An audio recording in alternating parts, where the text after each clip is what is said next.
This time is an adventure outside the UP campus because in this video, samahan nyo kami as we experience the best and the worst of PE2 camping sa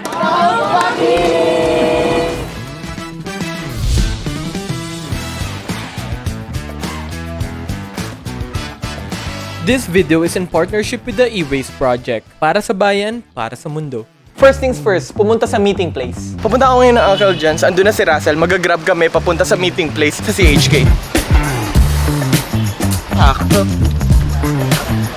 Hello vlog! Welcome back to my channel. Wow, bagong gupit. I love your haircut. Bagay sa'yo gupit mo. Thank you. Round 2, Bri. Round 2. Kinanong talaga niya eh. 2. You have already met from the previous vlog sila Bri, Linz, Ken, Nana, at iba pa. But this time, meron tayong mga bagong characters. We have Shari, Car, Sure ka Karina talaga ni mo. Like, hindi lang na-misspell ng ka. Meko. Magkano ka ba, Meko? Ewan ko, magkano ba meron ka? Oh, shit. And Cass. Laki ng bag mo, Casey. Thank you. And huwag kayong mag-alala. Yes, andito pa rin si Sky. Sky! Hi. Hello, Sika! Uy, sob. Maaga ako nakarating, I wasn't late this time. Pero same as last time, first stopover namin is sa SLEX. Roblox! Hawakan mo nga din. Yung car joke ikin. Autobahns assembled. Habang kami, siksikan sa bus, andito sila sa van. Sa camping, ang biyahe papunta and pabalik is usually via bus. Sa van lang na-assign yung friend ko kasi apparently hindi enough yung umattend para maka-fill ng seats ng isa pang bus.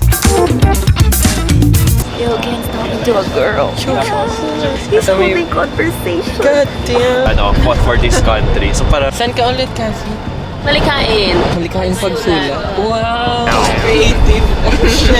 Wala na yung both sa akin ngayon eh. Hindi na ako malikain. Hindi na rin nagsusunod. Kapag nag-aaway kayo ng friends mo, malalim din ba yung Tagalog mo? Mas konyo raw ako ngayon. Ay, gano'n! Hindi, ang ironic naman nun. Ina-expect ko na like, paano kung may breakup message ka, tapos, you know. Sa aking iniirog. Sa aking iniirog. Sa aking iniirog. Ang purpose ko ako lang nga dito, yung alam pula niyo ko ako ng sa papabulan. Paggamit lang na. Ako ang taga-correct sa ganun. Proofreader. Proofreader. May When ano to na ako, use may raw pangsalon and na down. ako. Raw kapag. Vowel. Smart. Very smart. Very daw kapag. Siyempre pag hindi vowel. Tawag mo sa hindi vowel. Consonant. In Tagalog. Hindi ko alam. Kung ano yung Grabe talaga yung jawline ni Ken. Totoo. Dapat yung jaw mo may jawline din. Or magkakahiwaan ba kayo pag nag-kiss din? ano yun? Excuse me. Hi guys, nasa SLEX pa rin kami. Kasi isang bus and dalawang van yung transpo. Yung isang van ay na-flatan. Right? Yung isang van ay na-flatan. So andito lang kami, chilling, para i-rescue yung mga counselor namin. Anyway, sinuturuan ko ngayon si Karma Cube. Hindi na-solve ko na eh. Ay, wow. Oh, may daisy na. Daisy na Oh siya. shit. White cross. Done. Solve the white corners. Like legit takbo talaga. How do I do that? Eto na. Crush. Sexy. Sa video. Sabi ko 5 yung max. You did 7 sexy moves.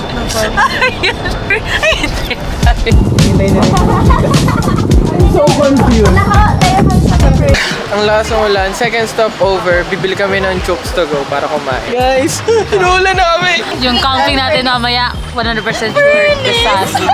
Yung humor nila, yung alam mo yung inuulit nila yung salita sa mas mataas na to. Furnace! Furnace!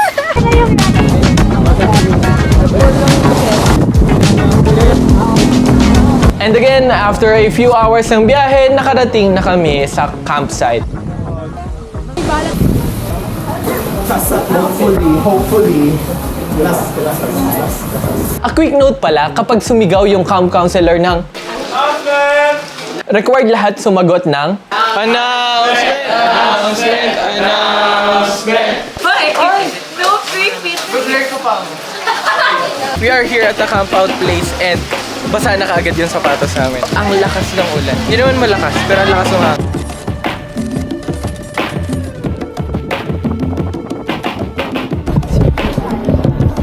Text tayo yan.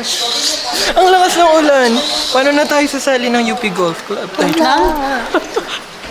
Hi guys, 11:52 na and 1 PM yung start ng mga events. sobrang ulan, papunta namin dito. Like yung unang ditch. Ano yun? Anong beach? Ditch! Basang-basa na kagad sapatos na. Ha, Eto, kawawa. swerte. Naka-crocs ako. Tapos siya naka-Jesus sandal siya.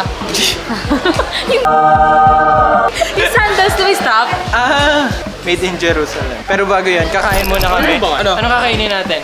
Manok. Chooks to go. Chooks to go. Not sponsored. Baka naman. Ating itineraries for today. Pero okay lang yan. Ito yung mga bagong challenges, no? Na nairaos naman ng Group 2A. So, kayo ba lahat ay ready to protect yourself? Meron ba kayong raincoat? Meron ba kayong sombrero? Meron ba kayong payong? So, ano ang itinerary? We will be setting up 3 stations muna. Strategic location for archery, strategic location for rifle, gun, marksmanship, at strategic location for golf. Yun yung precision sports na lang natin. Tapos ipapractice nito. Choose your partner and practice. Oh, dito, pwesto.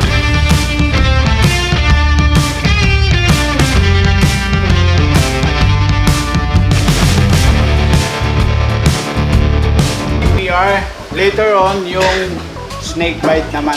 Kung paano natin i-manage yung snake bite. Sa CPR, yung negative yung pulse, tsaka negative ang breathing. Ikaw ang mapapagod doon. Pinush up. Di ba? Then bawal din ang rocker. Okay, yung ganon. Hindi yung ganon, ha? Top elbow, heel. Dapat push hard, push pass. Alam niyo yung yung induction of staying alive. Yun. Staying alive. Ganon kami. Head tilt, chin lift. Dapat yung mandible ng patient align dun sa dulo ng tenga ng patient. Maangat ba? Ibig sabihin, effective yung pasok ng hangin. Walang malay. First thing to do, survey the area. After surveying, since safe na, anong next? Consciousness. Yun. Kunin mo ang consciousness, pero third na yun. Yung second is introduce yourself. Sa bystander or dun sa Nakikinig ako ng last classmate camp. or kamag-anak.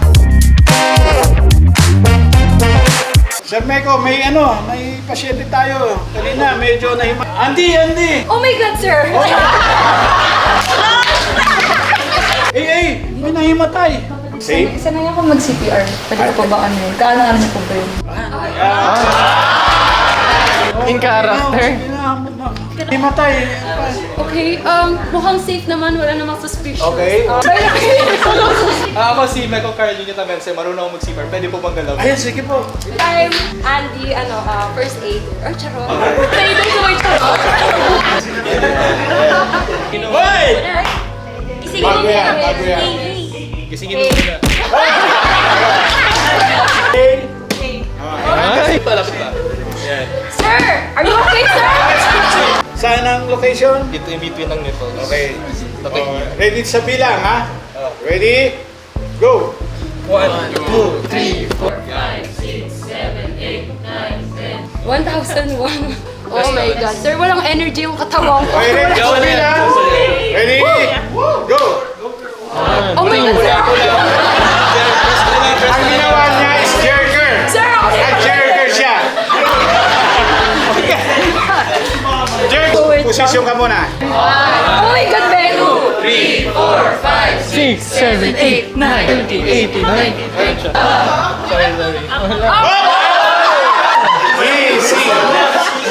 Easy. Wait lang, Beha. Ang ulo mo pa. Yan. Lagyan mo muna. Gusto mo ba mouth to mouth? Sige. Ayoko po! Dapat align. Okay. Bigyan mo. Bro, Oh my God, sir! Ginakabahan ako. practice pa lang, kinabahan na. Paano yung mag-real life?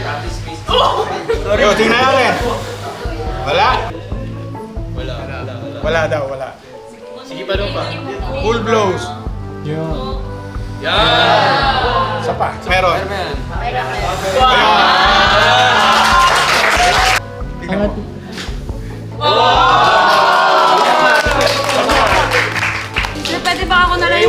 next. Oo, nakafocus. Malapit na kita isip. Hindi dapat. Sabi nila from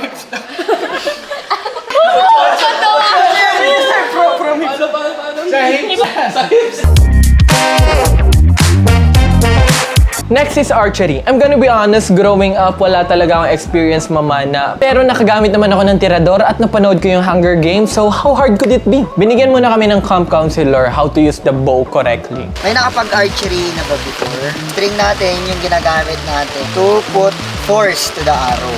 Nakakabit siya dito sa ating limbs. And of course, we have the fletchings. Maging aerodynamic siya.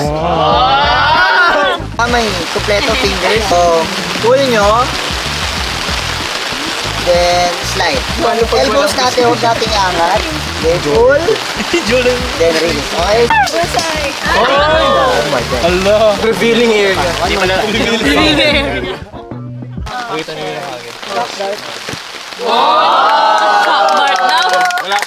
And then, nauna yung mga groupmates ko. Most of them got it after a few tries, so I told myself, you know, I'm feeling confident. Madali lang pala eh. I'm gonna get it on my first try. Yan, dalawang sofa mate! Pa-picture naman. Nice try. Okay, maybe second try. Hey! Third try. Tama. Fourth? Fifth? Alam mo, wait.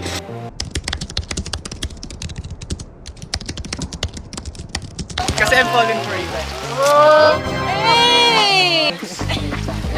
Shout out sa org ko, Asa Phil and UP Task Force RT. Hello po. Asan yung gummy worm? Diba mukhang Coke flavored? Coke flavored gummy. 4 A's. Go Ken, go!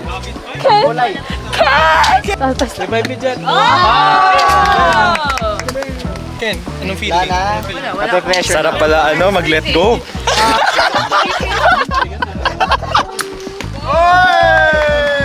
May replay.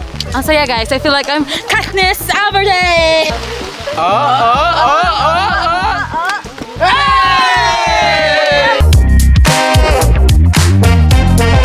Ito po yung replica. One is Now for the next part, I can't really show you any part of it kasi it involves... And baka ma-take down tong video if I showed any footage that shows... Tingnan nyo na lang tong edited pictures ng camp counselors namin holding balloon animals. Basically, tinuruan kami kung ano-ano yung parts ng classic equipment, kung ano yung safety sa paggamit nito, and pinayagan rin kami magpaputok ng isang classic at isang rifle. But again, di ko pwedeng ipakita, so in exchange, panoorin nyo na lang tong 15-second Valorant mon.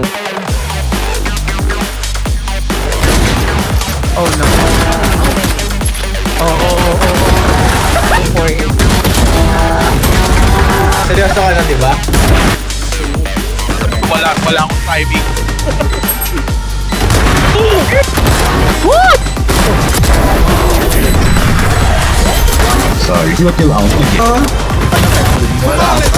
Oh shit!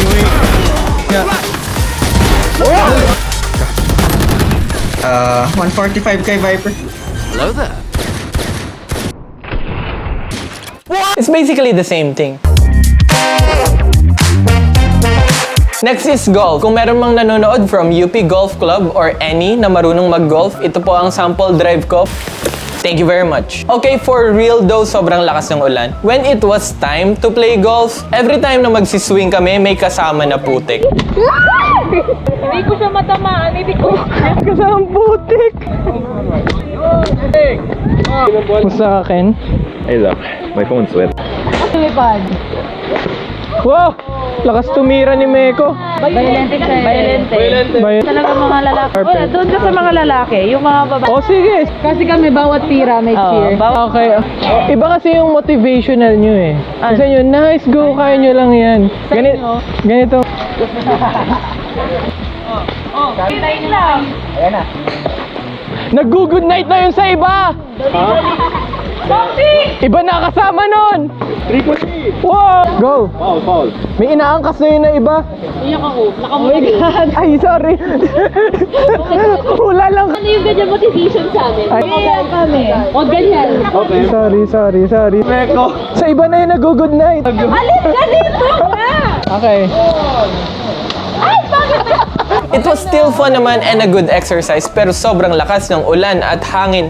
Yoko na, basa na brief ko. Alam ko, gusto nyo nang maligo dahil ginigilaw na kayo. Pero gagawin natin to para makapag-pizza tayo ng tent.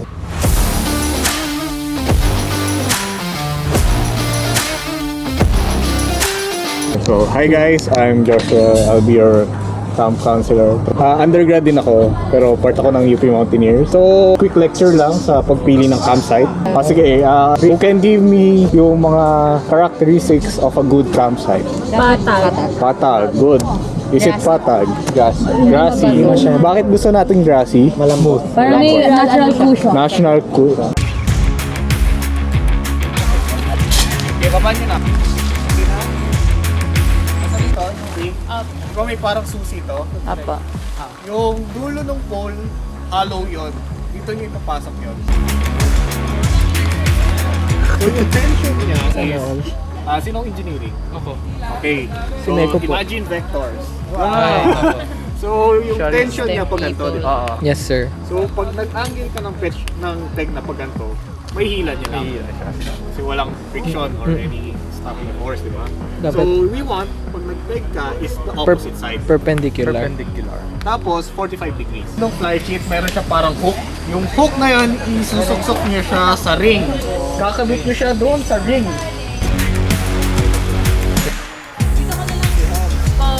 Tatlo lang yung... Okay, isa pa. Ano ka? Pinaka-useful. Kung may knot na matututunan nyo, this is it. Pailawan niyo sa... Pwede siyang dalawang magkaibang tali, pwede sa isang tali lang. Okay, simple lang to. Right over left, left over right. Right over left, ilulup nyo lang. Then left over right. Hindi rin, grabe. Balik tayo. Mukha kang parang cool kid lang. Okay na. Let's go! Let's go! Sinong for dinner? Sinong assign? Go guys. Sige, yung assign for dinner, you can start preparing na. Ano nang update ka? Eto, pwede mo kainin. Sige. Kas, anong niluluto natin? Onion. Hindi, ano yan? Ano yan? Sotanghon. This is parsley. Celery? Sotanghon! Sotanghon! Yes, I need to eat it. Sheesh! Yummy naman yun. Ikaw no. So, the secret ingredient Is... Oh!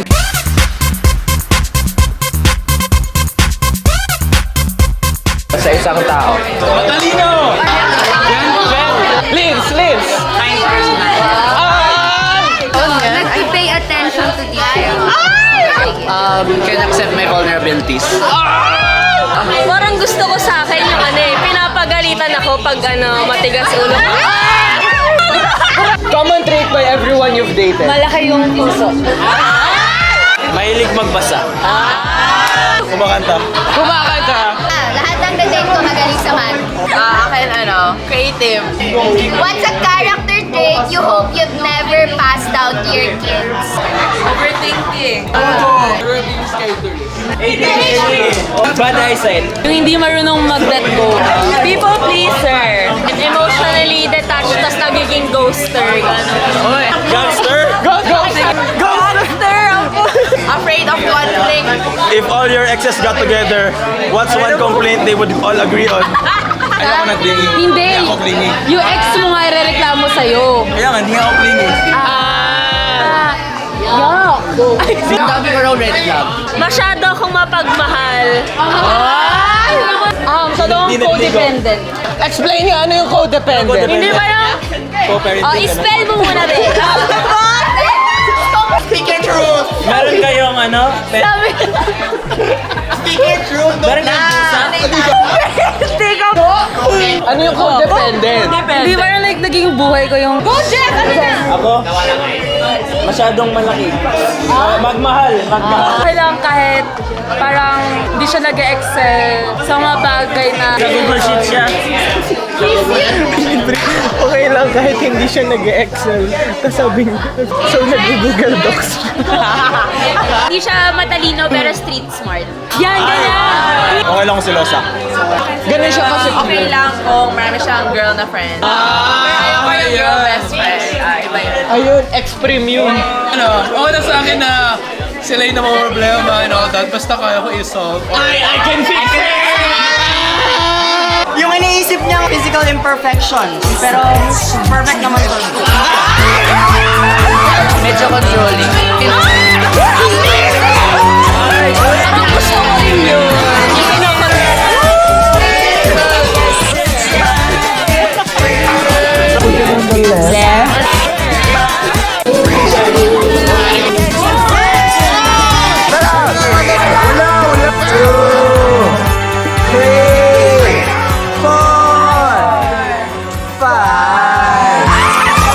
Dating number 1, the geographer.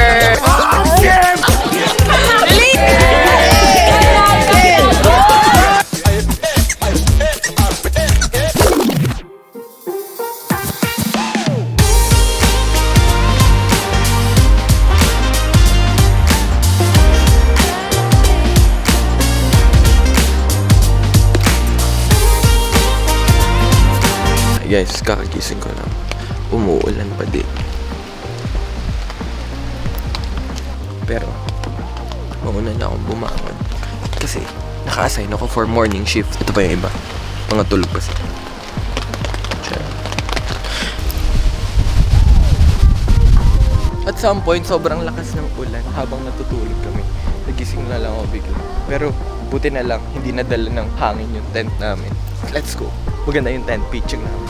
Noong unang camp out, may mga tent na nadala ng hangin. Parang 30 na ata yung tinayo nila, tapos 5 na lang yun. Kain pa rin tayo.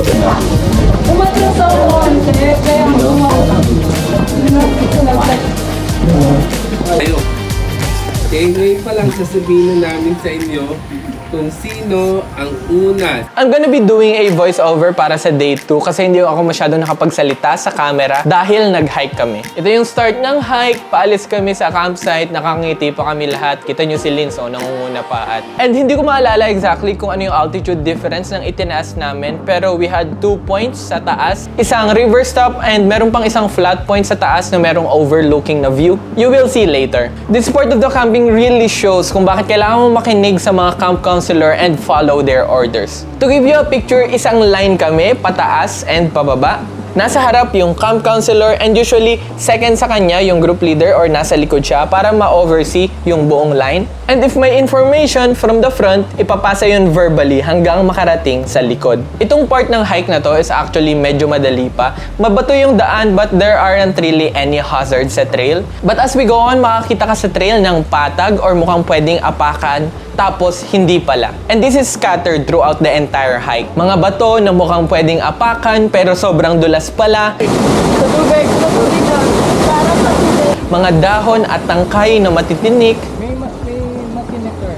Meron ring mga puddles of waters na akala mo mababaw pero hanggang bewang mo pala yung lalim. So kapag sinabi ng camp counselor mo na dito ka dumaan sa tubig, don't step on the rock kasi madulas, you follow their orders. What's your name? Wade. Wade? Wade. Bakit Wade? Protein? Something interesting. Ano? Kaya mo mag-solve ng Rubik's Cube in 10 seconds. YouTuber ka? Ang fastest na inabot ko is average. Average ba yung 10 mo? Oo. Kasi nandun ka sa UP Town. Nung nagka... mga QT? Oo. Andun ako! Andun ka ba? Ay baka hindi tayo nagkita. Hindi kayo nagkita mo. By the way, if you guys are wondering, yung sapatos na ginamit ko dito is same nung ginamit ko nung Camp Out 1. Yung nasira nung nag-tag of war kami against varsity players. Minaitibad at ni-rugby ko lang yung undersole. It works out fine. I mean, sira na siya at the end of the hiking but you know, it did its job. Hindi ako masyado nakapag-vid kasi nalobat yung camera ko but we had some parts na sobrang slippery nung trail and other na kailangan mong kumapit and umalalay sa baging or branch habang naglalakad. This hike could have been easier syempre if hindi kami inulan ng malakas nung first day. But it's alright, it worked out and kung mangyari man yon sa isang tunay na camping in the future, adaptable na kami sa kung ano mang pwedeng mangyari. What was really frustrating though is nung pababa na kami, okay, buti na lang, pababa na kami, biglang umulan na naman ng sobrang lakas. At this point, wala na, hindi na namin kaya maglakad ng like steadily kasi sobrang dulas ng daan. Ina-advise na kami na if merong slope, you know, na may mga 3 or 4 steps na tuloy-tuloy ka pababa, mag-slide ka na lang. Okay, that's the easiest and safest way para makross mo yun. Pumunta din ako sa harap para mag-abang ng mga nadudulas kasi that's good content. Dali, forward kayo, nag-aabangan ng madudulas. I would just like to say how Insta360 saved this footage. Kasi if titingnan nyo yung footage mula sa cellphone ko, like this, you know, nakikita nyo na nasa-stress kami and nahihirapan, pero it doesn't really show you the full picture, katulad ng mga shots na ganito. The reverse was, ang ganda nyo sa view. It's very hard to trail, pero nakakawala ng pagod makakita ng mga ganong view. Ito yung reverse stop na sinasabi ko kanina. Ang ganda nung view. And as always, ako ang dedicated photographer/videographer.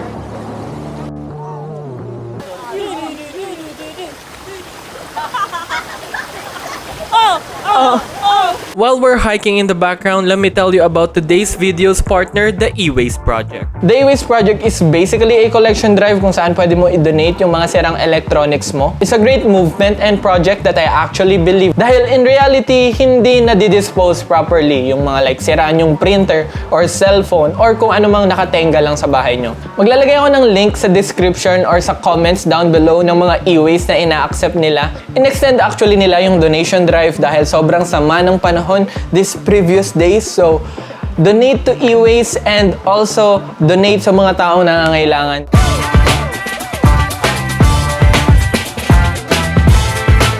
Finally! Ang lakas ng ulan! Galing kami doon!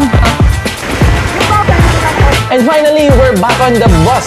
At doon na nagtatapos ang hike.